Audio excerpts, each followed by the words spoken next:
হাফিজের কবিতা থেকে কবিতা কিছু অংশ আমি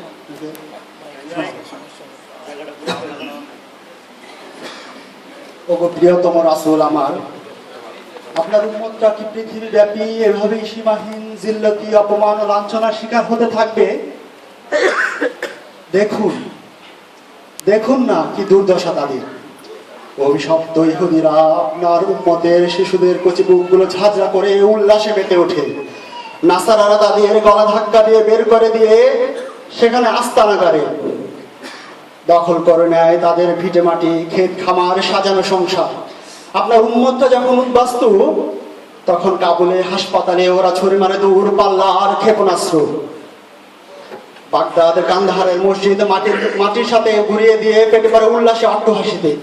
অসংখ্য আউলিয়া দরবেশের কবরগাহ থেকে যখন বোবা কান্নার ঢেউ আসছে পড়ে লোকালয়ে, তখন ওরা পৃথিবীর এক প্রান্ত থেকে অপর প্রান্ত পর্যন্ত ছুটে পারে আপনার উম্মতকে মানবতা শিক্ষা দিতে। কে কথা বলছে?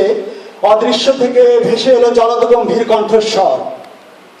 কে আমার হাবিবকে ডাকে, কে আমার দোস্তির দোহাই দেয়। তারা কি বিদায় হজের বার্তা শোনেনি? তারা কি আমার রাসূল কি তোমাদের বলেনি আল্লাহর কালাম রাসূলের সুন্নাহ যারা আঁকড়ে ধরে থাকবে তাদের কোনো বিপদ নেই। পরাজয়ের কলঙ্ক গ্লানির ছায়া তাদের কোনোদিন স্পর্শ করতে পারবে না। কিন্তু এই বাণীর মর্যাদাকে তোমরা রাখতে পেরেছো? তোমরাই কি সেই সব লোক নাও যারা এমন সব লোকদেরকে তোমাদের নেতা বানিয়েছো যারা ইহুদি ও নাসারাদের বরকন্দাজের ভূমিকা পালন করছে বিশ্বময়? তাহলে তুমি কি করে আশা করতে পারো আমার রহমতের ছায়ায় আমি তোমাদেরকে আশ্রয় দেব? কেন ভাবতে পারো না মালিকের রোশানের গজবী হয় অবদ্ধ গোলামদের পাও না? প্রভু, আপনার বাণী অভ্রান্ত ও সত্য, কিন্তু আমরা যে আপনার অবুঝ গোলাম, আমাদের ভুলগুলো আপনি মার্জনা করুন। প্রভু, এ কথা তো মিথ্যা নয় যে আল্লাহু আকবার ধ্বনি উচ্চারিত হয় না এমন একটি মুহূর্ত অতিবাহিত হয় না। কে এই ধ্বনি উচ্চারণ করে? তারা কি আপনার হাবিবের উম্মত নয়? তারা আপনার আশা, আপনার রহমতের আশা এখনো সুপ্ত করে বুকের বসন। হে প্রভু, আমাদের অপরাধগুলো আমরা স্বীকার করছি।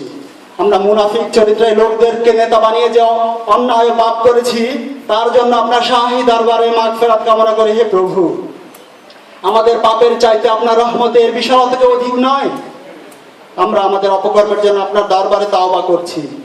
আপনি তো রহমানুর রাহিম, গফুরুর রাহিম।